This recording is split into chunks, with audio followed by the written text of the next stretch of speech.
than having to use your brain, because man, that just tires you out. So anyways, we're all Yeah. Yep. Yeah, we'll do a little Q&A at the end. Question and answer.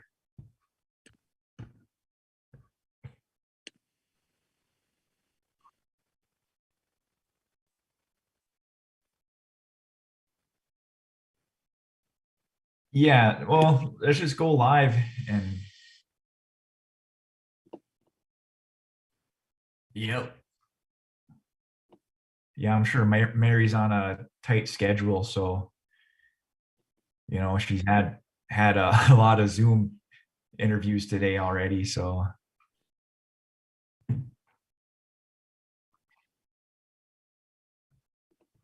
me see here. Recording in progress. Okay, I got it. Yep, it's on my end. Okay. Yeah, definitely.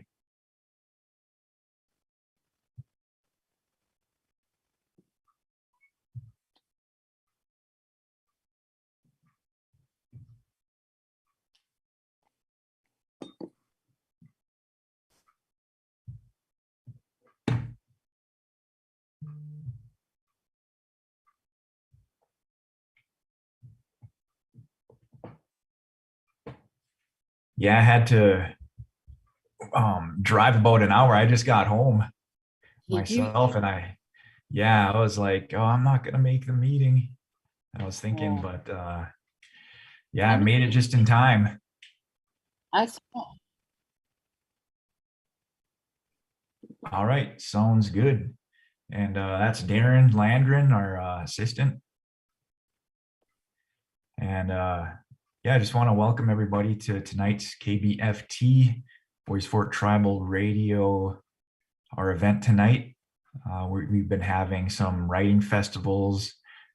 You know, before all this COVID pandemic stuff, we were doing in person, and we were supposed to schedule tonight's presenter as a live event. She's going to come and visit us up in Net Lake, up in Boys Fort. But, you know, with all the surge and the spike in COVID cases in Minnesota, we had to cancel.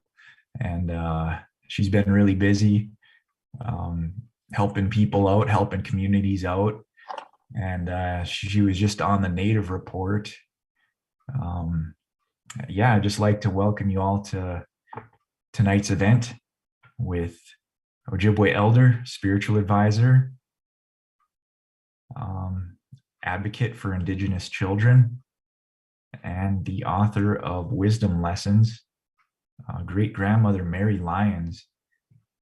And I just want to welcome you, Mary, to the Zoom meeting, and welcome you to Facebook and our YouTube channel, and welcome you to our community. Bonjour, Ani, Nijnibi, and my name is Second Water Woman. And Chaz, it's such an honor. You know, I've been putting it out there because they wanted, you know, what I was doing today and out there. And, you know, I try to follow and support as many of our indigenous people as possible. And, you know, and I never knew you two had such a catalog of talents yourself. I never knew you were a musician. I never knew any of this stuff. And I was thinking, well, that's sly young bugger. You know, I thought you were just, you know, so, you know, it's such an honor, I said, that we all share this space. And, you know, we were thinking, and when we were first talking, you know, I love going up to Boise Fort and going up to all the reservations and out there because, you know, that's me. You know, my father is First Nations, Ojibwe. You know, when I was younger and this stuff, we never really knew Canada or United States or the visible line and this stuff. It was just home up there, and my mother was stateside, as they're eloquently saying, you know, where we're supposed to be at and doing land acknowledgements and this stuff. And I think it's a good thing, you know, because currently right now, you know, I'm on the territories of the Dakota people just south of Minneapolis. It's such an honor, you know.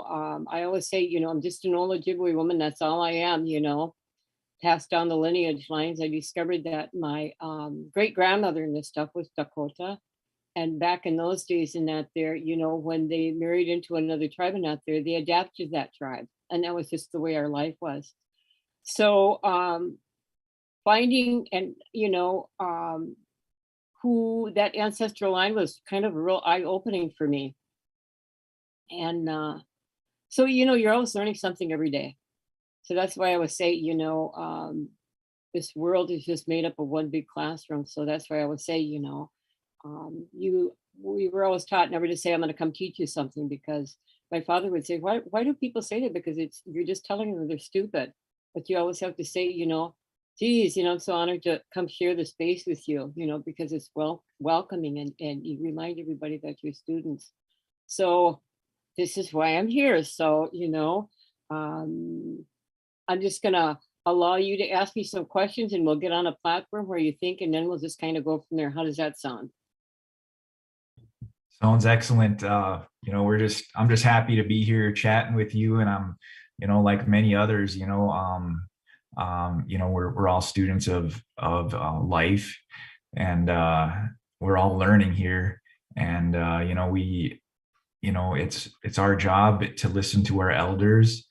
And it's just an honor to chat with you. Even when we were first talking about having you come on, and just listening to you over the phone, I was just amazed and blown away. And then to see you on the Native Report, and your words are just so wise, and you have so much to teach, and you're just uplifting. Just to listen to you is really uplifting, and it's really an honor and a blessing. Oh, how awesome is that? Well, thank you. Now my head just went, ooh. Thank you so much. Glad I had my But anyways, the thing is, I was just talking last week with the group of young and out there, and one of the questions they asked me, especially on the part of being an author and a storyteller, an oral storyteller and out there, they said, why do the Ojibwe only do storytelling during the winter? And then I was reminded later on, you can't tell the stories during the summer. This is only done during the winter. So mind you, these are young people saying this to me as an elder, right? And so I asked him, I said, well, you asked me a question and you answered your own. So you kind of contradicted what you said. So I said, I always say I'm going to give you a little lesson. And I said, my father used to always tell us, when you wake up in the morning, be grateful, because you have one day of life to breathe, honor that first breath, the water, the fire, the earth. And he'd say, and just remember, you're going to walk into a world that's not of our own. So if you take your moccasins off and put your feet into somebody else's shoes, make sure when you come home at the end of the evening, you find those moccasins, take those shoes off and put your feet back in where you belong. And then he said, there's going to be coming a time where you're going to have to start reminding all our young people to not take those moccasins off, to slide those moccasins into those shoes, into a world where we don't belong. And when you're young and you hear this, it doesn't resonate with you until later. And I think a lot of times with these young people, and even one elder said to me, nope, this is why we do storytelling. So I said, everybody's right, within your lineage line, your family, everybody's right. So what you're saying is right. I'm not here to say you're wrong. But I said, here's one thing you have to really think about. When I was a little girl, dirt floors, no electricity, tin stove in the middle, we had to put dirt and things alongside the house and stuff. And we never had no refrigerator, pump was outside. And our telephone system is, if we ran a plague and stuff, if my father or grandfather or my mother or anybody wanted us, they would just tell a neighbor, and that event would happen all the way until it found me. And that's what our community was like. But the craziest thing is, if my father said he wanted me to come home, and that verbal saying, have you seen her? If you tell her she's got to come home until it comes to me, they always added more on. Where my dad just wanted me to come home to eat supper, it always ended up, boy, Uncle Charlie said, if you don't get home, you're really in trouble. So they always added a little something on a humor. So by the time it got to me, which got to me real quick, all they seen was me running by and just a bunch of dust because I was barefoot, usually running in sand and that just to get home. And he goes, "Oh, I was just wondering where you're at here. I had fear all the way going all the way home." So that's community, right? So those are the stories, that I remember. And, even during the winter, my grandfather was a young boy in the last Indian Wars in Sugar Point. So mind you, we didn't have television. We didn't have telephones. We didn't have these computers and this stuff. So why do we have storytelling that's only told during the winter? It's not only told during the winter, but can you imagine?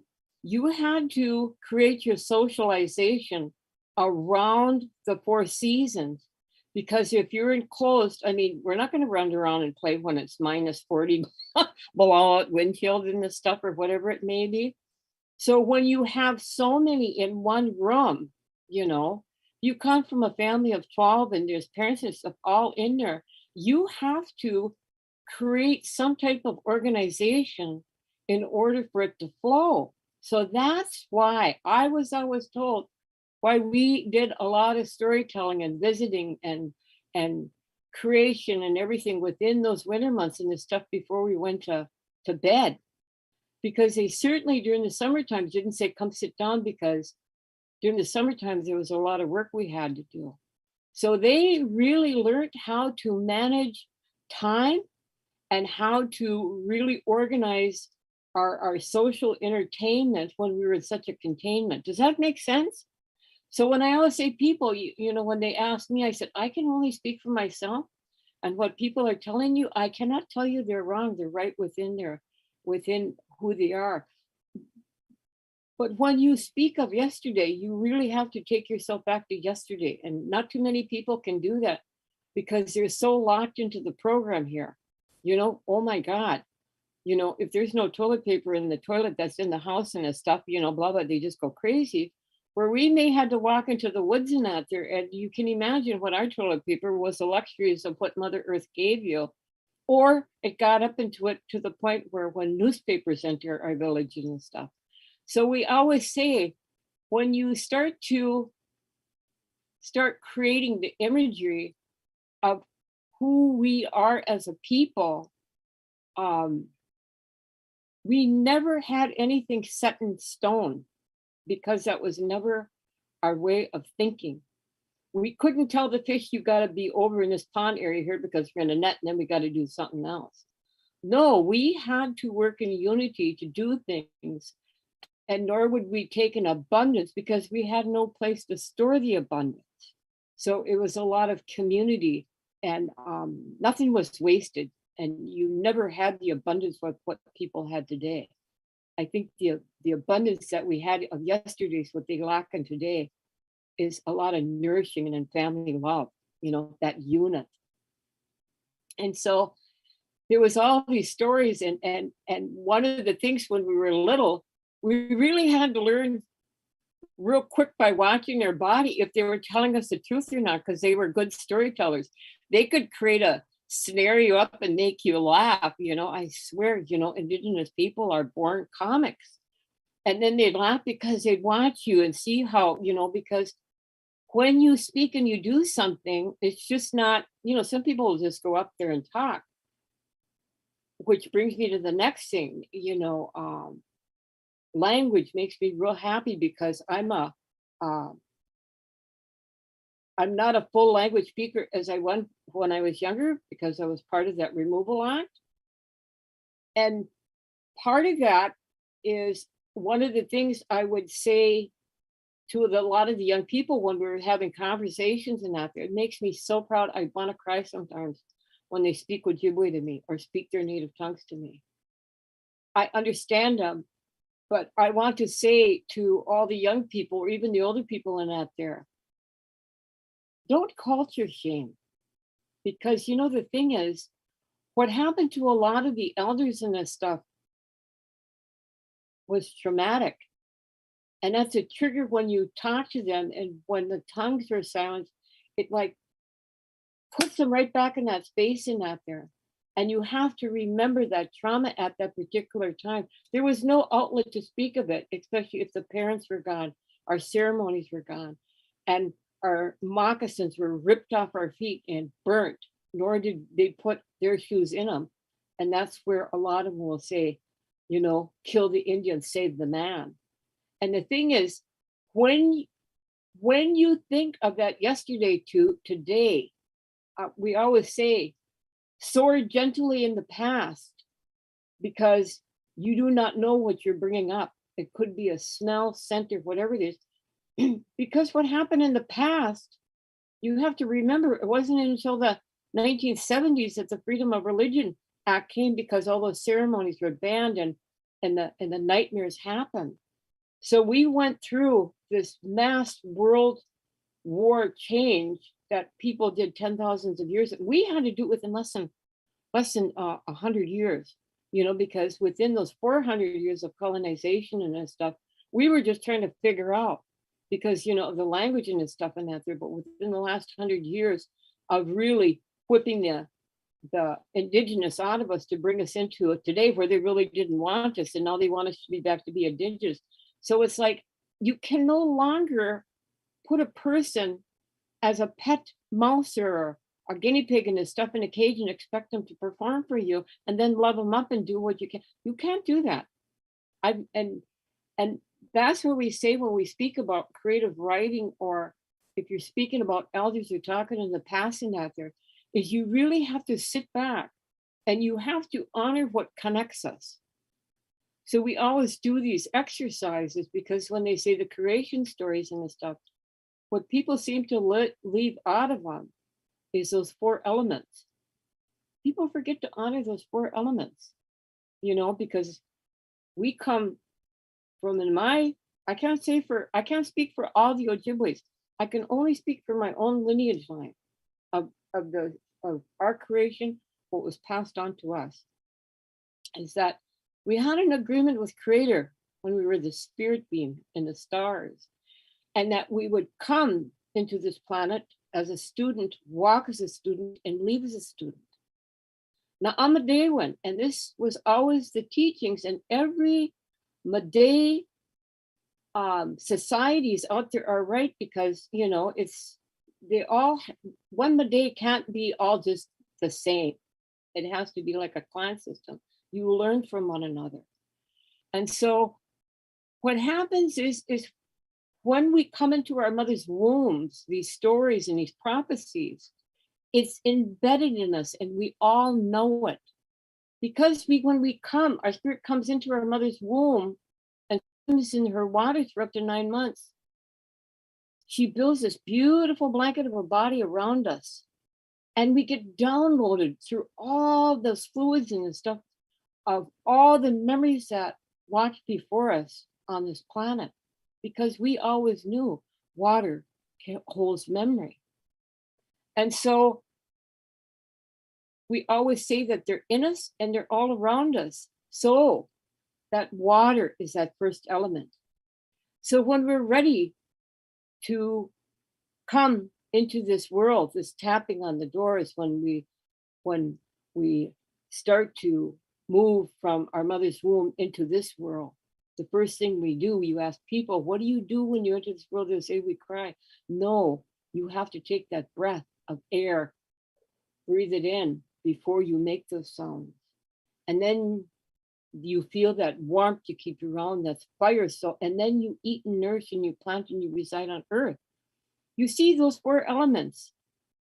Everything within this planet depends on it. Everything. And those 4 elements shows no prejudice. Mankind, womankind created all this nonsense just because they lacked our 7 teachings. Does that make sense? So when you take the poetry of who we are as this individual as coming here, that's why we can't say, oh no, they're doing it wrong. That's not the way it's supposed to be. That's not your job to say it, because everybody's right. You have no business of telling somebody's wrong in that sense of our cultural traditions and our lineage. we all have our obligations as we're here. We can stay in our path and we move and we do what we have to do. So, anyways, within the writings and this stuff, part of it when we're teaching some of the things when you have a memory in that there, um, I think even right now, as our language is becoming so fluent and um, the writings of it is there, and unfortunately we have to do that to start preserving it again. But we never had that written word.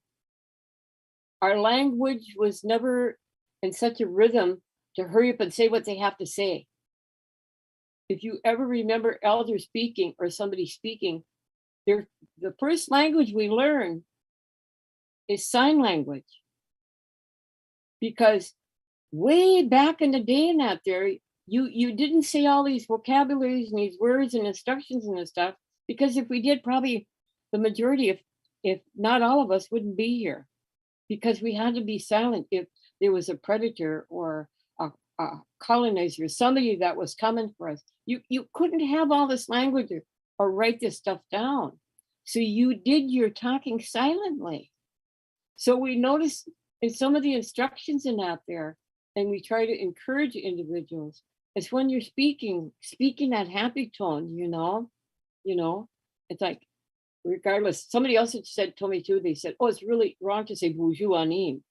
I'm thinking, okay, I'm in their house, I respect that. But I'm thinking, well, I don't know where that came from, so somebody already told me I'm stupid and I did it wrong. So, I mean, all right, okay. So you pick up on that emotions of what I first said to you is when our elders and the stuff would talk, they watched your body language. You see, they never listened with the ears, they listened with their eyes. And so when they would talk, it's like, think again, listen in, you know, and you can tell anybody on this planet with your sign language and your language, and they know what you're saying. But if you do those instructions, those languages and this stuff, then it no longer becomes a rhythm of being a personal connection. So we say when you do those challengings and of those words and this stuff, make it inviting as if it was your favorite, most welcoming thing to do.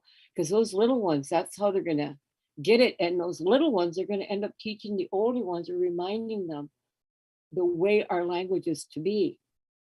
So when we were start talking about that written word and out there, no, we never had no direct. You didn't know how to. We never. I was never heard of. But now we're glad we did. So, um, to a lot of elders that are very fluent in this stuff, you can put those written words in Ojibwe or Dakota, Lakota, whatever it may be. They're going to have a hard time reading it because we never had that written language. So it's you're having to sound it out. So somehow we had to figure out how do you start building those bridges and those barriers, and it was simple and everybody knew it. You had to go back to the elders because they're living libraries of knowledge, and you have to have that expression. And so all these young people, when you think about something and you're going into creative writing or you're doing something, it's like storytelling, and you can put it in. I've been journaling ever since I was little, since the Birchbark Scrolls was in our dialect ever since we can remember, because those winter stories were always told, and they made it like as if they were writing a play on stage, and they did the enactment and told the people, and they did the whole expressions and the stuff of body language. So this was what we had to try to get through within the context of when you sit down and write. Somebody says, oh gosh, I remember my grandma did this, oh, it's so funny. The thing is, don't try to write it politically correct for an English teacher. Somebody's going to say, oh, that's wrong, you shouldn't have it here. That's not it, because once again, that you're in a world where you don't belong in, and they're trying to interpret in a world where they don't belong. So if it's broken language or whatever it may be, that's the story that is embedded in you, and that's what you tell, and that's where the emotions are going to come from. Does that make sense? Oh yeah. Yeah, it all makes sense. I mean, I like your perspective, and how you're just really knowledgeable, and I'm really enjoying listening to you. I could sit here all night and listen to you. I mean, there's so many teachings and stuff in your words, and I just want to go back to your past. What made you the person that you are today? How did you grow up, and where did you grow up? What was your childhood like? If anybody's in Minnesota and within our level tribes and this stuff, soon as I say the name, you're gonna go, oh, I grew up in Bene, and Bina on Highway 2 and out there, and it was known as Little Chicago and all this stuff.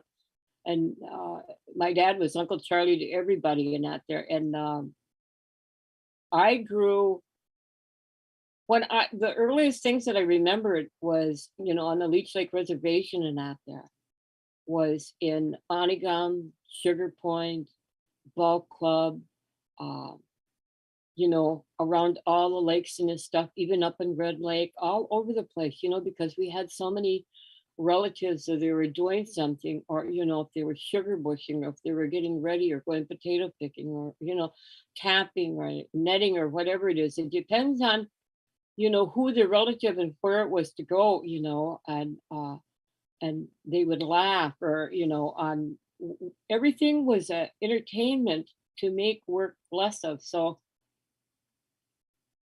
that's what I remember, but I also remember the removal acts. I also remember the alcohol, because at one point in Bina, there was probably more liquor stores and beer joints there, and there was actually houses around at that time. As they start building up housing out there, so um, it was a switch and a change, and right where we're at, there was also a concentration camp up there, and then they turned it into a forestry. So there's a lot of history within that area. But the history that I remember just being within that small town, um, for me was a war zone, because I seen the turmoil in the families, and I seen turmoil in all my little cousins, and everybody was our cousins, we're relatives, even if we weren't even blood relatives. That's just the way you were within those areas. And there would be days when even within the Native Americans is that we go visit a relative and they might not be there because the counties came in and took their kids, or some of them. There was even one particular time where they were taking a lot of the kids in this stuff, and they were putting them over to the orphanage up in Duluth and out there, and not knowing where to. So there was always motion that was happening. And so within this area too, see, and then we had a lot of churches in this town. And I mean, I tell you, there was just something that was, I don't know why that little town was attracted to so many different people there, and Federal Dam along the line. And even at Federal Dam, can you think about it? As way back as I can remember, they used to have all these dance halls and beer joints and this stuff. Of course, the little kids are going to be nosy and do what they need to do.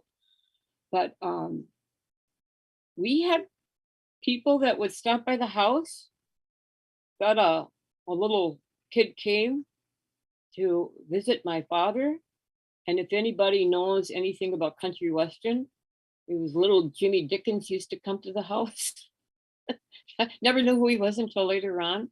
He was, and a lot of people from Chicago in the crime families used to come up north, and my father and them were, my Uncle Bill and them were fishermen. And so there was a lot of things that were going on, but that may sound nice, but it was like my father tried to keep us contained as much as he possibly could, because he's seen what was happening. And our somebody say, oh, our women were gone with the fishermen, or they took off when they went to the cities and that. Nobody really knew. To come to find out, there was several of them that were murdered, and nobody seemed to care about. So my father knew, so he kept us really close together.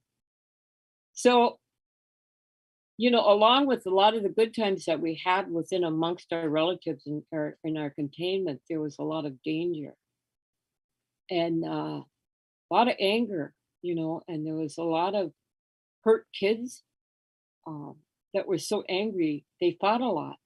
Every day in our town, there was fistfights within kids, and it was just so much anger that was going on.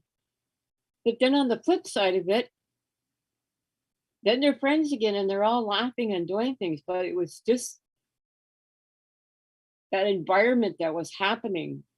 It was, and I sat a lot with the elders and, you know, uh, with my teachers and this stuff, like Josie Ryan, the Ryan brothers were like, we never say, oh, they were like brothers, my brothers all grew up with them. And I mean, everybody took care of one another.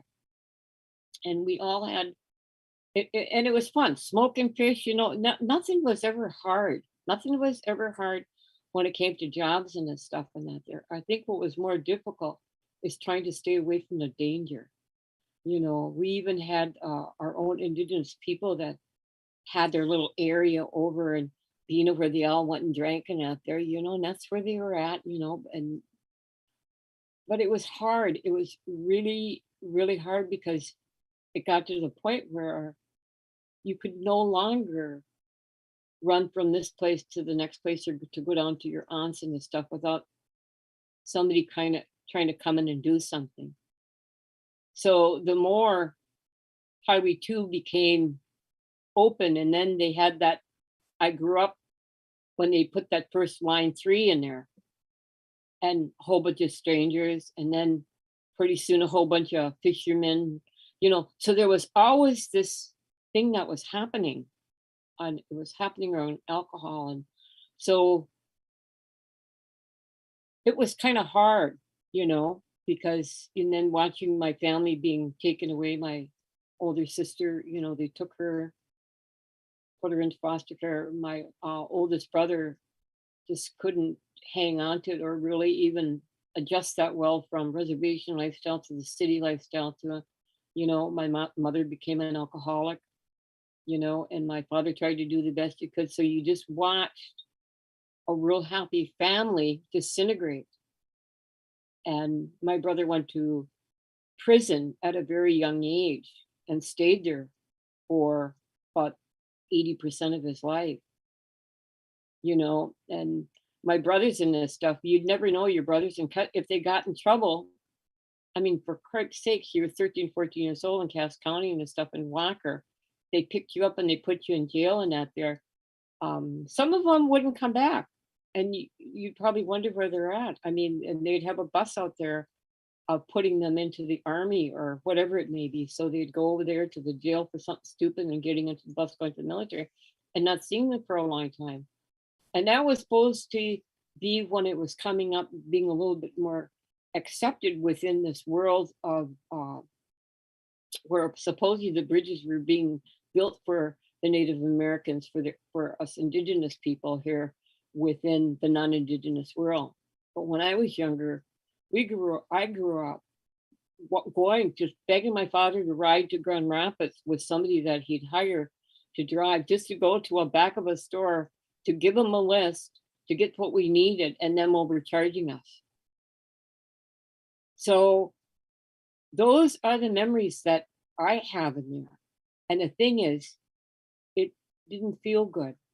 So I left when I was younger. But I also had, there was a lot of really good people, everybody's aunties and their mothers took care of us. Even when I see all my friends that are still alive today and this stuff, we laugh because we were community. I mean, even if you fought against one another and something happened, they would be right there to protect you. I mean, that was part of the type of community we had within um, our reservations, and even over in White Earth and even going over, to Boise Fort and Fond du Lac or, up to Grand Portage or whatever it may be. Because the other part of it things too is my memories of me and stuff is we had they weren't closed. It's just the way the life was to be, as if they were having ceremony. And my brother Eddie knew a lot of medicines, and he used to sing, a lot of the Maday. And we never knew funerals like they know today. They came, they brought them in the door. I mean, they wrapped them. I mean, that's what I remember being little, all the way up into today, what it is. So it's like, so when somebody says, "Where do you come from?" I always say, I come from a town, and I come from a place, and I come from a reservation. I come from the land where there was love. Does that make sense? It's what crept through that areas are the ones that brought the danger. But I can still look, and there was a lot of them that were taken and were put in foster care and boarding schools and this stuff and that there that December there was a cute little place named Agwating where they used to take a lot of our people if they tagged them to go test them to see if they had tuberculosis, and we had counties that felt nobody could take care of somebody. All of a sudden, there was points within certain times where they would come in and just remove them, and there was no, they couldn't tell or speak of their pains because it was so unheard of until I'd probably have to say about maybe 20 years ago is when a lot of the elders and this stuff started coming forward because there's so many difficult conversations because how can you talk about violations or say what was your life like? Everybody will glamorize it to the point, but if you really want to know what the life was, is rape, beatings, saying you're filthy, you're worthless. Nobody likes hearing that. But those are the realities what that outside society is where our feet didn't belong and did to us. So in order to remember my ancestors, yes, we had that movement of separation, but I come from a land, my land acknowledgement is what I remember. And I remember the good life. I remember those 7 teachings, and it starts with love. And that's what we like to get back to. So miigwech for asking that. Miigwech for sharing. But yeah, you bring up a lot of things, that how I kind of grew up too, like, I remember hearing about the boarding school, and there's actually still people living today that experience the boarding school and a lot of the tragedies, the relocation, um, but I remember there's a lot of good memories of when I was a child. I grew up on the Net Lake sector of the Bois Forte Indian Reservation. And I've lived there about over half of my life, and I've had a lot of experiences. I remember my great grandmother, she didn't speak any English. She spoke all Anishinaabe and yeah, I still remember a lot of her. And my grandmother is one of the last of the full bloods on the reservation, Yeah. and she's one of the most fluent speakers of the language. um, and it's being indigenous, I think is it's a blessing, it's a gift. um, and when I listen to you and I talk to you, I know there's a pride in our culture, um, you know and I could just tell you're very, very strong, very, very, very strong spirit as well. There's they said, while you're being a student here, and part of it too is that when you step into somebody else's space that you don't belong in, my father used to, and that's why the journaling that I wrote was because I tried to remember him. I tried to remember those stories. So, with volumes and volumes of handwritten notes. And that's what I always say, people and this stuff, and especially now, little bitty books and this stuff. If I'm sitting around thinking, something comes, I write it down. And I always say, because people had asked me one time, and I was blessed because I travel with a lot of indigenous grandmothers and wisdom keepers, and I don't even really know how that even came about. But I've been around the world 7 times. And people go, you must have money. No, I don't. I just have belief. Somebody will say, you want to go? And sure I am. And somebody will invite me here and out there. I don't have a bank account or something like that where I can say, oh yeah, I'm very comfortable. No, I'm just, I'm just me. I live in a 4-generational household because it's comfort to me. That's the way I grew up on. I keep my kids, and if anybody knows us, especially when I'm around, my grandkids, they don't stray too far from me. They get into their naughtiness and that there, but you got to bring them back if they still believe if they really want to do something.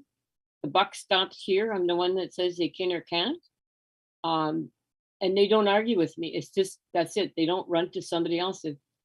If Nishkomas, or some call me Kukum, is that if it's just no, they don't go, oh, she doesn't know what we want. No, they're okay with it. It's just no.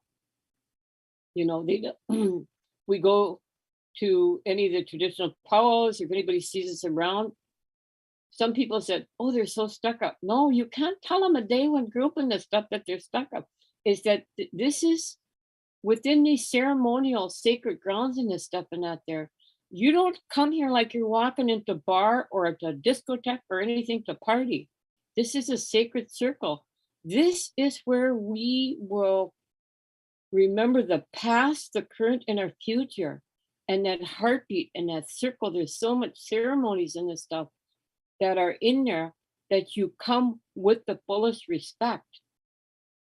And you do what you have to do it. And when you leave that spot that you sit in, you make sure it's cleaner than when you first got there.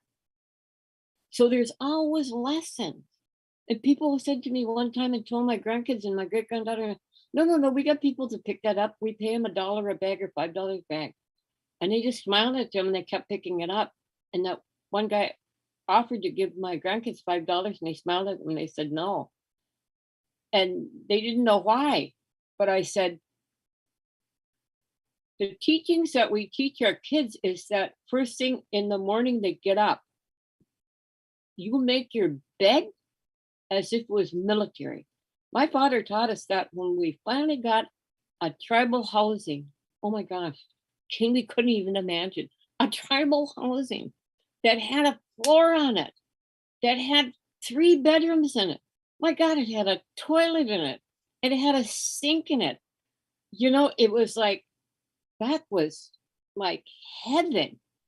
And the craziest thing is, there's several of our houses still on the reservation that still stands. I mean, barely, but I mean, but the thing is, what we teach our kids is my dad would say this. My dad was born in 1889. His mother was 52 when she delivered him. And her mother was in her late 50s when she had her, because she was born, like, I think it was 1792 or something. But I don't have a whole bunch of generations in me. That's it. There's me, my father. I never knew my grandmothers, but I know them as if they were sitting next to me because of his voice.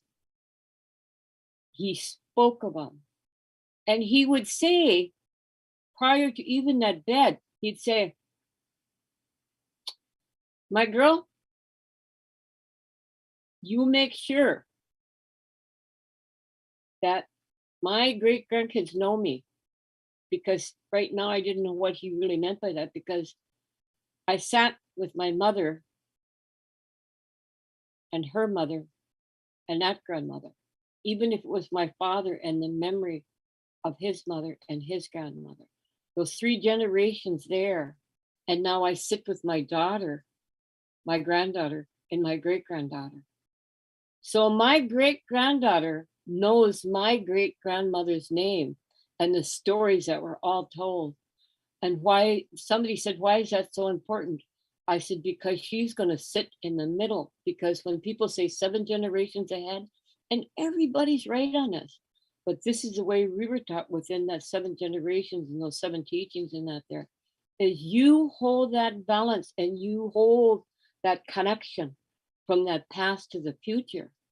Let your memories be told so they can sing that to those little ones, because when she becomes a great grandmother, she will tell of me to her great granddaughter.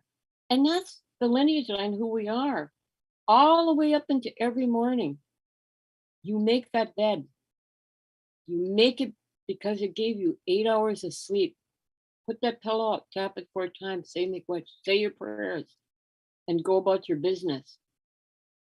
Because all our ancestors never had that privilege and that luxury of what we have today. Even if it was a sleeping bag in a tent, they had to move around, and what we all lived in this stuff. Cherish their memories, cherish their footprints and all this stuff in the past. Don't forget them. Honor it by being who you are and being grateful for all the horrors they went through, all the happiness they delivered through, no matter what it was. Let it shine in you, because we say we got the DNA in us, they're in us and they're all around us. You're making them smile. So this is what we teach them. So this is why when they come out, you sit with me. If you are going to be naughty, you're going to do it in the dark, because we weren't allowed to play out in the dark. Because my father would say, you don't know who you're dancing with, those demons that are in that darkness. And when you do, you make sure you're with somebody and you're moving and you have your tobacco with you. You have that strength. So this is, there's just so much that people don't realize that they're carrying those lessons through. And even when they say, oh, somebody adopted me, I don't know who I was, or nobody taught me that. All you have to do is close your eyes and feel those 4 elements inside you, and those stories will start coming back to you. Because you see, we don't believe in reincarnation. We believe you've got all your ancestors. And if you see something, they come forward within your memories and go, oh, I was there, because you carry all that DNA in you. Does that make sense? Yeah, definitely. Your words are just so wonderful, and they're so empowering. And I definitely know that they're with me. Something is with me because of my my creation, my music. I couldn't do it by myself. There's no way I could do it. I know they're helping me. Oh my gosh, you're so absolutely. I ran into this little boy that could sing like nobody's business. He sang uh, opera. He and I don't know how many different. This little Native American kid. He was an adoptee. He was adopted into a Caucasian family. Like he was with them since he got out of the hospital, right? Just the cutest little thing, just a hyper. I'm sure that he may have some disabilities, but one of the things he has in him is this extraordinary thing with music and that energy. And he picks up and he listens and he learns things and he learns how to sing it in Italian. He does all this stuff. He can listen to poem music and he can sing those songs and that there. He's a natural. He's getting to be self-taught at all these things in that there. And so, anyways, when they came to me and they were really wanting to um, help him with, like a lot of the cultural help him being within who he is of being First Nations Ojibwe, well, Anishinaabe, and it's like he he just lit up when he seen me. He lit up when he seen the grandmas and his stuff. He'd look at his parents and his stuff, and they said, "Yeah, go." And he asked, "Can I hug you?" And he was looking in my eyes and he was touching, and I looked at him and he was crying. So I was crying because that's very emotional. And then he asked me why I was crying, and I said, "Well, they're happy tears because Our body's like a plant over our spirit of who we really are. And when we cry, it's our ancestors.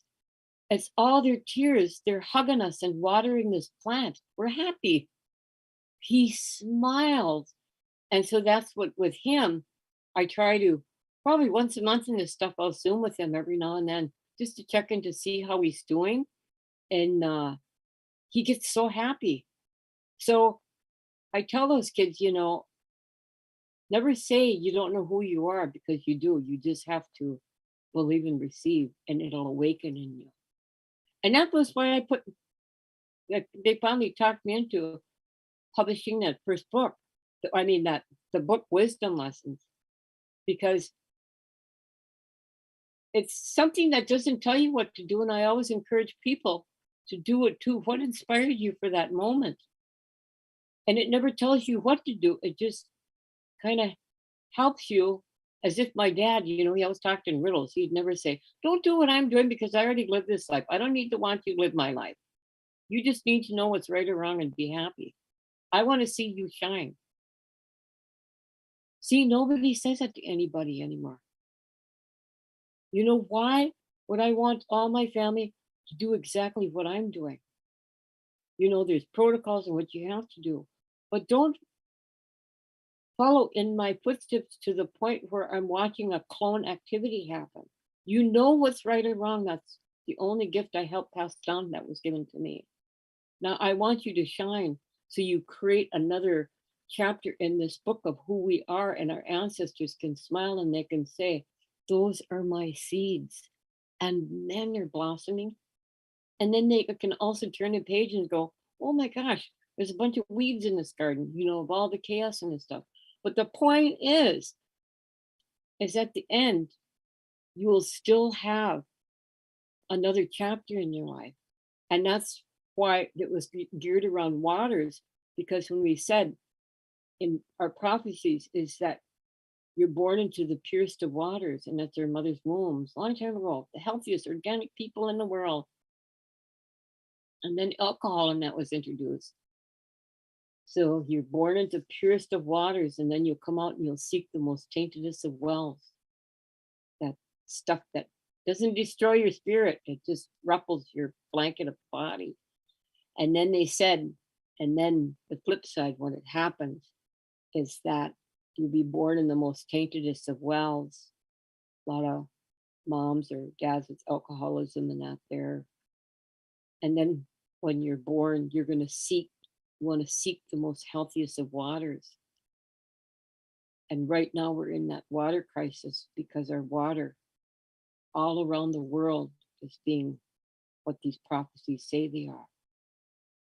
So even with the air, and so what we're doing right now with the wisdom keepers and knowledge holders and that there is bringing these stories forth of not saying what you do, but it's really important. This message is to honor and to be mindful and to think when you get up in the day about those four elements and how you can be in the oneness of them. Because without that, when we came here to caretake our ancestors' gardens, to protect those seeds and to protect those four elements, so we will be here in the future. Now, mind you, they say we're killing the planet. Let's be real. This planet wants to get rid of us. It's going to get rid of us. It's done it for 10,000 years. That's a grandiose thinking. It's what we're doing is we're killing everything that was given to us as a gift. And if you're not going to honor it, well, you did that. You cut your own wrist of being foolish, and this plentiness of having, and to put money before a person's feelings, or even if a kid came in with dirty shoes and stepped on a couch and he got a spanking or got a scolding and yelling at, that they would put something so materialistic before that child's feelings was talked about a long time ago, because they say when it happens is that we are ending that seventh fire and we're entering that eighth fire. So there's all those stories of those fires and those teachings, those grandfather teachings, and the the clans and the clan mothers and the responsibilities. Not say there's your responsibility to be this. It's your greater strength is what is going to be the one that's going to give you to help be that great gardener of your ancestors to help preserve it. We need everyone to do this. So this is what we try to do is we try to receive and look at all these persons that are doing these teachings and this stuff. And actuality is we're starting to watch these gardens bloom again. And that's within the indigenous world. Because I always say this is the craziest thing. I just don't get it. Thousands and thousands of years. We never had to pay any money to go to college and this stuff. We lived as organic it is. And now within the last 50 years, people are tens of thousands in this stuff. To say, and mind you, I believe in education. There's no, I'm not calling anybody down. I believe it. I'm so proud of everyone. But what us elders are finding is that we have all these scholars and this stuff coming back to us no matter where they are, wanting to know how to be basic, how to live. And they paid all that money for that. And we said, what you have to do, as my father would say, you need to take those shoes off and stand back in who you are, and it'll come to you. It's not simple, but it is simple if you think about it. Is if you honor that breath in the morning, and each breath you take after that comes with good intentions of your ancestors coming forth, it'll be a good day. It'll be a good day. So there's so much that's happening, but we have to bring them back to our organic way of thinking of who we are and the purpose of us being here on this planet. And not one tribal person is better than the other or from another group. We have to stay out of this color context of white, brown, pink, or everything like stuff, because like you said, those four elements shows no prejudice. Why are we picking up something that was never taught to us in the beginning?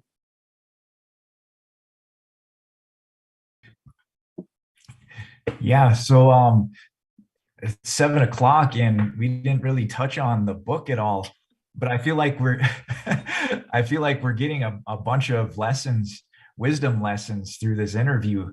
That's why I just wanted to like get to know who you are.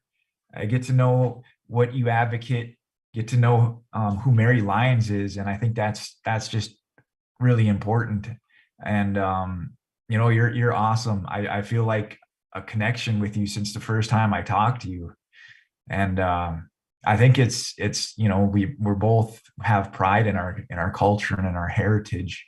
And I think that kind of bonds us, because I see that and you see it in me. But can you just tell us what inspired you to write your book? For me, having to tell the lessons over and over and over and over again, I was like going, oh God. So now my biggest joke is, well, it's on page 64. Leave me alone. Go buy the book, and I'll just but that book, when I wrote, well, I mean, I wrote those long time ago, and the thing is, where my heart was with all those foster care kids and those adoptive kids and the women in prison and the men in prison and somebody that is so removed and locked out of where they were at, where it wasn't so much as them hearing somebody tell them of their worth. It was about them seeing and identifying and saying, I am worthy. Everybody makes mistakes, right? And we always say, you have to go through a storm to understand in the future, to talk with other people that had that same experience. You know, my granddaughter and I'm kind of like my father and I was talking riddles. I never give nobody the right answer. He'd never either, because you say, don't do what I tell you to do because you already know what to do and you might do it better than me and you're going to teach me something. So if my granddaughter came in crying and I was sitting with a bunch of grandmothers and she was saying, Johnny, or somebody did this to me and out there, I'd tell her to go sit over in a corner, and when she calmed down, I'd listen to her. And I always use this. I always say, well, I'd check to see if she wasn't bleeding or anything was broken. She's fine. She's just throwing a tantrum, right? And we'd go on talking, but what we do is we'd listen to her breath. And that's the same way within this book, is that you have to take control and know what's around you. So if my granddaughter, when her voice became starting to come back to norm, we'd tell her to come over and I'd want to hear what she'd say, but I would stop her and say, oh my gosh, I am so proud of you. You handle that so well. Just encourage her. And I'd say, oh, I'm just, you know, can I get a hug? And she'd be smelling this. And I'd say, so what happened? By that time, you've already diffused it. You've empowered her to handle a situation. And she'd go out there and she'd be able to play. She did it. Today, this world is made up of who hit you? I'll fix them. I'll hurt them. And what they're not realizing is they stole that empowerment button, or they hid their empowerment button, and they told that little person, you're worthless. You can't handle a situation. I'll handle it for you. So they grew up in the world looking for people because that becomes a familiar lifestyle. So we were watching it because the thing is, and then plus with what alcohol and drugs have done to our people, and them feeling lost within a situation, is to put this book together with this nourishment, you know, of within that water context. Because if you see the back of that book is of, in fact, that water is in Lake Michigan after a huge water ceremony that took part from some of those northern tribes up there. But, and it was to appreciate what happens and to nourish you and to fill this planet body of knowledge that's in you. And you can do it, and you'll find that way because, you know, you can find the most ugliest person on earth. And we all had always said, my father would say, don't you be calling that kid down. Don't you be saying negative things. That's not your job to be doing that. When those people come up to you and they're being mean and doing this, they're just showing you what their life is like, and they have no place to dump it. Don't give them that negativeness. If it means so much to you, just step out of space, close your eyes, and say ask Creator and all their relatives and the stuff to send them love, because that's what they want. Don't. And so that was that. And so in each one of those is a short story of whatever it is, but it was introduced to all these young ones and out there is to say, I can do it. Or I remember this. And when they remember it, is what was that lesson in there, what they were trying to tell you?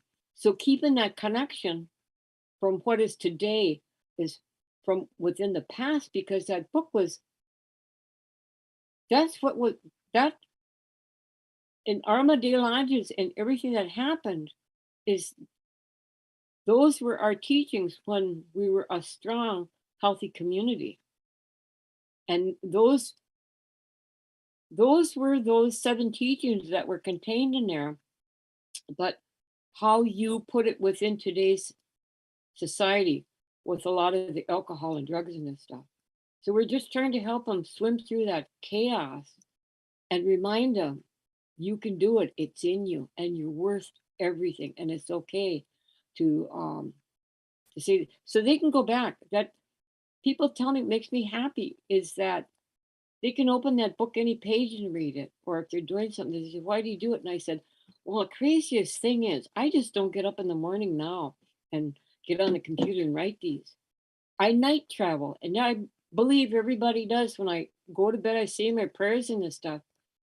And so, sometimes I have visitors, I don't know who they are, and we sit and we laugh and this stuff and that there. But I remember some of the stuff they say. And so if I put things down in the morning and put it out within a wisdom lesson of the day and out there, somehow I myself, and it's very rare I say I, it's always I use the we context, my body, my spirit, is that that message will translate to who it was supposed to go to. And so those are the teachings when I believe when I sit in those circles and this stuff. And some people go, God, she's crazy, but I'm sorry. I live a good life, and I'm so content when I have these dreams and stuff.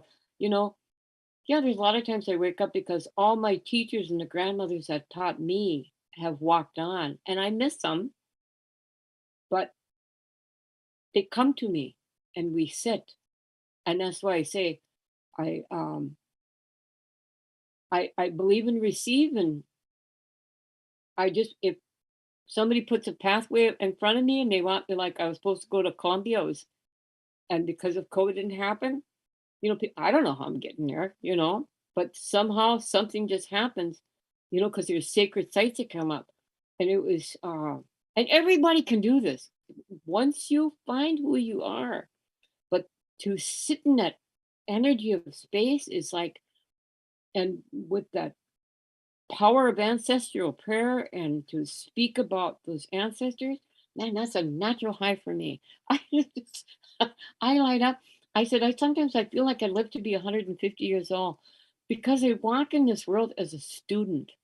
And it's just like when I listen to them and when I look at parts of Mother Earth and that land and that water, and we can talk about negative all and on, but when you talk about their yesterdays or hear, even when they laugh, those elders and the stuff laugh, you can hear the youngness in them of when they were 60, 70 years ago or what it is. And it's so rewarding. It's just so rewarding, and it just happens. And then, when I come home, I come home, do what I have to do. Um, but yeah, that's just me. I'm just a little Ojibwe lady here. No, I understand what you're saying. Like my Nukamis, my grandma, whatever, I speak Anishinaabe, Moen, her, Hmm. I just her whole being just lights up, I've never seen her before, and I can tell that um me speaking takes her to, the past, to the good times, it takes her to a different place, you know, and nobody ever does that, and I'm the only one that really speaks to her anymore, the Anishinaabe Moen. And she says, "Oh, you can say those words just good." Hmm. And I think too, with we see a lot of elders and this stuff and that there, but the craziest thing is our tribal systems don't do that good of a job with our elders. But they will learn it because they'll become elders and they will feel their weaknesses from them ignoring their ancestors. And they have to go through that pain to know how they were naughty by doing that. But the thing is, what I would say to the audience and the people out there, don't be fooled because our ancestors will never leave us, they'll never fade as long as we walk this planet, as long as we walk this earth. You can't run from them, you can't hide from them. They're always watching you, you know. Like I always say, when you see somebody you really like that natural thing, you don't think about it. It's in your gut. Or when you get scared, you don't think about it. It's in your gut. That's the center of your universe. That's your spirit. That's you talking. And it's you can see things. People always know this. You can every now and then you can see a shadow going. So the spirits are all around us because it's an awesome energy, and it's like I don't know, man. I can find myself sometimes just kind of start smiling, then I'll think about something, and I just know it's them popping in and giving me a funny or something. They'll go, "What are you laughing at?" And I went, "Oh gosh," or whatever it may be. And we'll talk about it. But yeah, there's so much, and all within that book is for the ones that think they're alone or they're hiding things, or take it upon yourself to just even read any one of the lessons, and if you associate it, or if you got a memory one of the things I wanted to do in that book was to have some empty pages for them to put it in, but my publishers, I guess it was costly, and they didn't want to do it, and that was okay. But to create conversations of what their historical memory is, because it will never fade, but it always has to be time. You should never say, I wish I were. When you say, I wish I were, that's the time you need to put your working boots on and get out there and to do the work. Just a few more questions about the book. You mentioned a publisher. Where did you what company did you get it published through?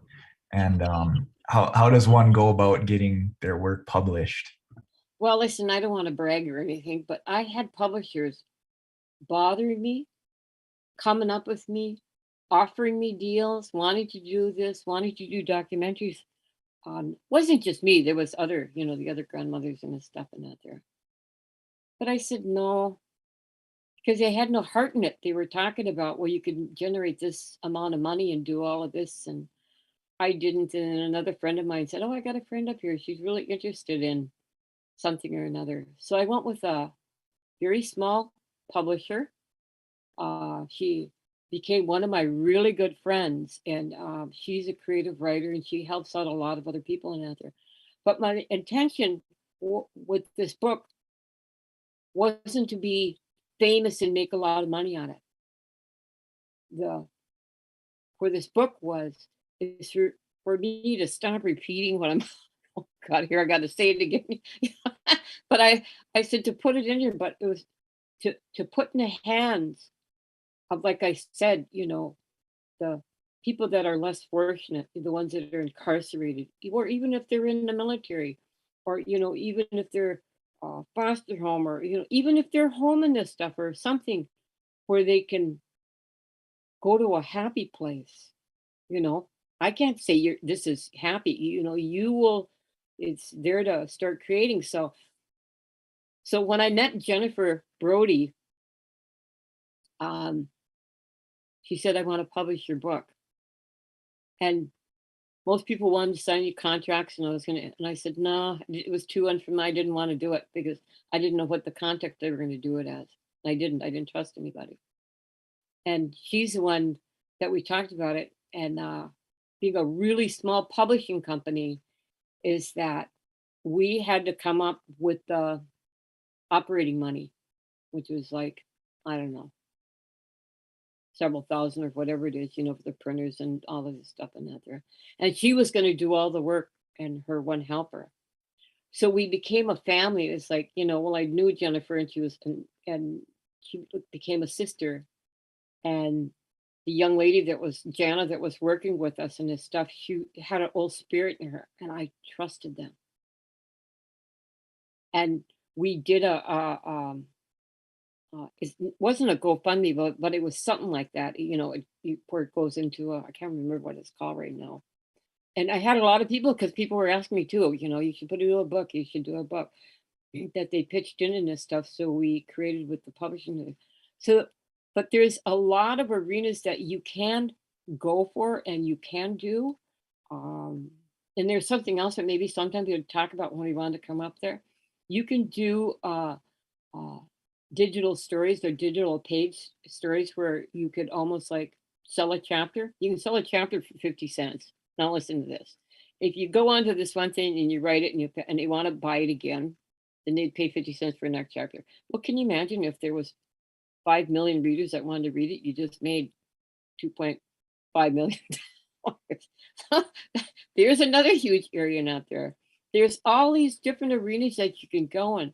But the thing within writing of creating in this stuff is being a storyboard, but don't be afraid to show the real you.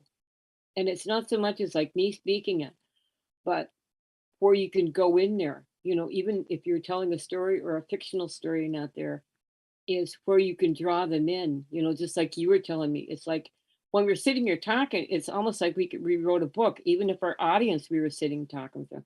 If we were having a circle time with them, go, oh, I remember, and everybody's nodding their head, and you can. That is kind of like an oral book that is already beginning that you can put into print and this stuff. So it's having that connection and that meaning of where you're not so afraid to divulge who you are or those feelings and those emotions of where you can relate because everybody has a connection. And to be honest, and one of the things I've always said to, oh, because I look to check, I hate that F word. I really do. And that was one of my big platforms for about 30 years of telling people, if you only knew where that word was created from and where it came from, and you say you're indigenous, you're doing this, you wouldn't be using that word so much. Because that's the key that keeps the door open from the insane behaviors that happen to us as a people. You are carrying the whip that is killing us. If you only knew where that word came from. So it's being responsible for your words because that word alone can impact so much. That word is like a key that can trigger so much because of it can stand for so much anger of get the F out of my way or whatever it is, those challenging things. And that's how you have to look at the words and the passions of what you're putting out there. So if you've got pain, you won't want to exercise your anger.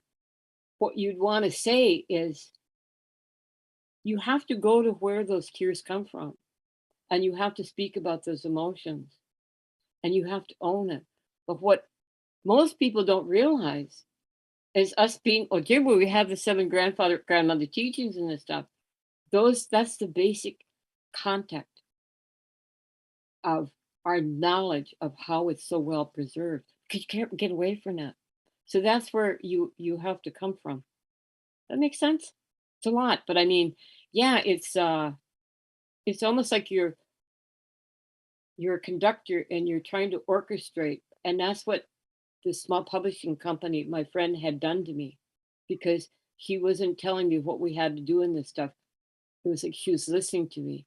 So I said, I don't care. And, like when the books first started coming out, I mean, I was kind of going, I was giving them away. Here, here, here. I don't care. It was just, for me, it wasn't so much as giving away, but, $15 in this stuff. And if it can just put a drop of hope in somebody, that drop of hope is like every one person is born a leader of nations because there's you, even if you don't have kids, there's everybody around you that wants to be like you. So what you want to do is put those droplets of those teachings all over it. And then what you do is when you watch it grow,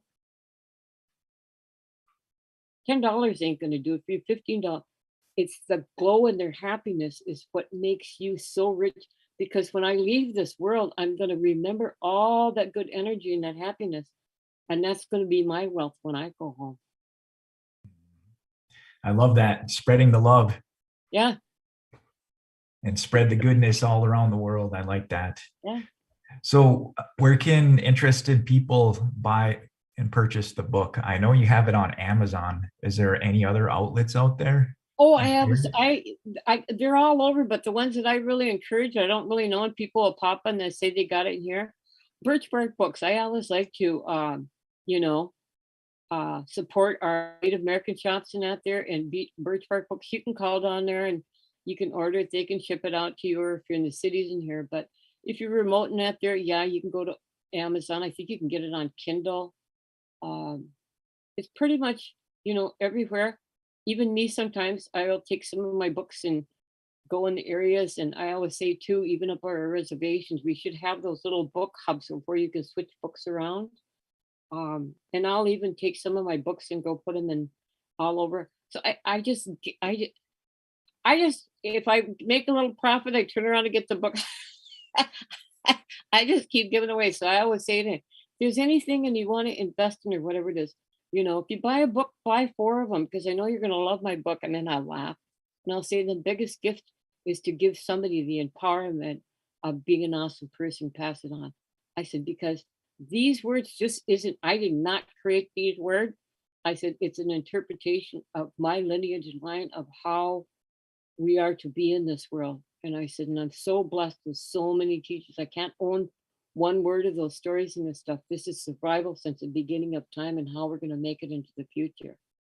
And so if you fall down and you skin your knee enough, you just get back up and keep right on a chucking.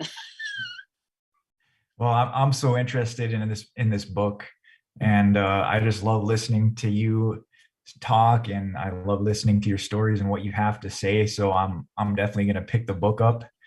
And Pick 4 up, I said. I said, especially if you're indigenous and this stuff, you never buy 1, you buy 4, because there you you have go. 1, you got to give 3 out. You got to give them in all directions and this stuff.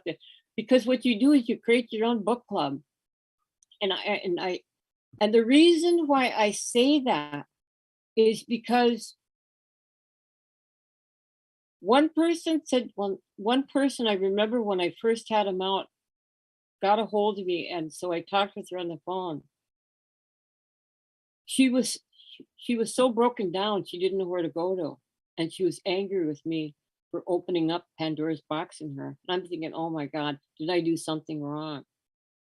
So it's when you sit and think about trying to get through a hellhole, have those other 3 to be with so they'll know.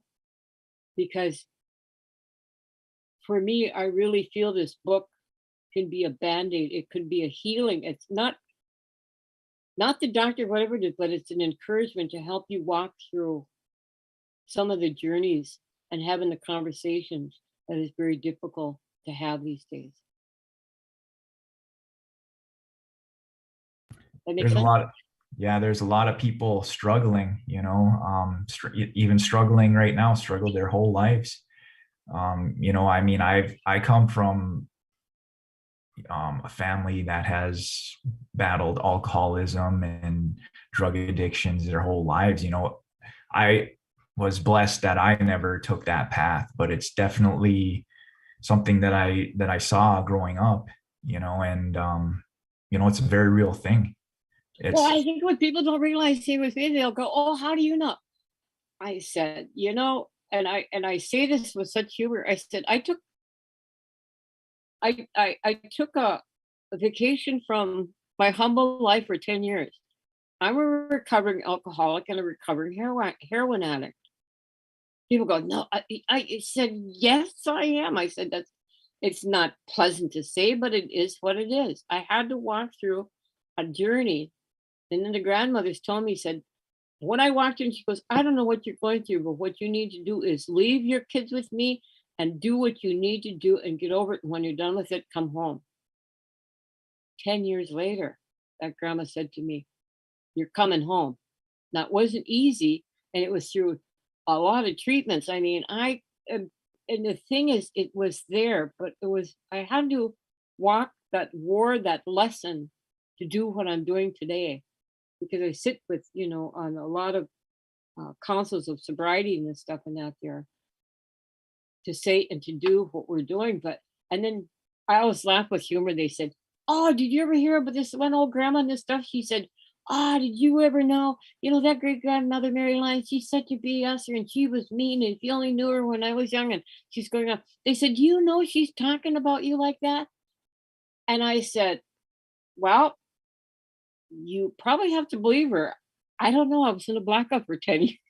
If the story's good, run with it. I don't know. But I think if I hurt her anyway, I need to say, I'm sorry, because it must be something why she still carries that tone when she talks about what had happened back then. And all I can say is, I'm sorry, but if they're talking about me, it sounds like I may have hurt them, but I don't know. I have no idea, because there's a lot of people that um, you're not jealous of a particular person. They can find somebody to help release some of their pain onto, and they can pick anybody, you know. And so I said, I don't know. I can't tell you that. But all I can tell you is I don't have that much time in this world to, you know, tinker with their feelings that they don't want to work on. I don't have time to be in their space. But I said part of that lesson is that, and I just said this to the water protectors this past year and out there, when you were marching and you're doing, or the missing and murdered indigenous women, no matter what you're doing, and the arena is what I'm at. I'm always in some action-based injustice to our people, right? This is just part of the movement, and I've always been this way. Is that the ones you really want to listen to you aren't the ones that says, "Oh, right on, we're with you." You want the ones that honk their horn and go, "Go, get the hell out of here," and all this stuff. No, excuse me, sorry, but those negative ones are gonna carry this movement into a group and condemn us like crazy and have another one. They're gonna keep the movement alive through negativity, but there's always gonna be somebody within those arenas of conversation going, "Well, wait a minute, what's really going on with those water issues? Well, I've never heard that." And they're gonna wanna learn more about it. They're gonna keep us alive more than the one going, "Yeah, I'm right with you," and then turning around, going, having coffee and living their life and forgetting about what this movement was. So I said, never underestimate somebody running by, swearing at you, throwing anything, giving you the finger or what, whatever it may be. That energy of our movement, they are gonna be that voice that's going to carry it in and is going to spread that contact of what is happening in this world. For some odd reason, people love listening to negativity, but there's also people within that, people that listen to negativity going, "Well, what is it all about? And wait a minute, do I have to be concerned about it?" You know, because water shows no prejudice. Water is life. People don't, "Oh, I heard that before." No, you started, Creator said, within those four elements, when time changes, even without prophecies, no matter where around the world, is when you tamper with them and when they start to scream out. You should have never prostituted them in any matter. Water is to be free. Water is a world where a lot of the water animals live at and stuff. Now we have a water bill. Our water comes from this faucet, and these taps and this stuff have no life in it because that's filtered out of it. You're drinking liquid and we're paying for it. And whatever else is in there. That water goes into moisture and travels all around the world, and it settles on places and this stuff because that breath of air is being contaminated by all the smoke that's been injured by all these chemicals out of greed. And I said, and it goes so on and so on in this stuff. So when you talk about our home, the wigwam, the teepee, the whatever it is, you have to be extremely mindful that our home is this planet. Nobody's going to escape the BS of what's going on here. Nobody's going to do it. So if you want to be a good caretaker of your ancestors' gardens and this stuff, you have to stop worrying about who's wearing something better than you or who's doing something, because without that purity of the air and everything that's going on, then you're just in a meaningless world of BS. Because when I love my kids, I'm going to give them a pair of $80 Nikes. No, you should love your kids enough to be in these movements to save water and this stuff. So your grandkids and your great grandkids don't have to have the struggles of having to fight for that drink of water. And they said, it's not going to happen. I said, it's happening all over the world. It happens even within our own tribal systems. Go down by Hopi and the Navajo people and out there where it's desert and out there. They drive for hundreds of miles to get water. I said, the thing is, the realities is we have to really look at what our organic way of life is. Our history and our values of what we just talked about, if we don't stay within that value system of being the good gardeners our ancestors believed us we would be and take care of those four elements, the rest is just BS. It ain't gonna matter. Our language, nothing. You can sing your songs and do whatever it is, but if you don't have those four elements and keep them as well as supposed to be intended to, it's pointless. Oh my gosh, did I just go into an environmental rage? But anyways, that's No, that's perfect. That's perfect. It's just a good way to kind of wrap everything up. And yeah, my mind is blown. so And buy the book. It's only $15. Order it, have it sent to your house, like I said. But I always yeah, tell everybody, buy 4 of them, and give them to your friends and this stuff and have a conversation. Because the greatest thing is what makes me always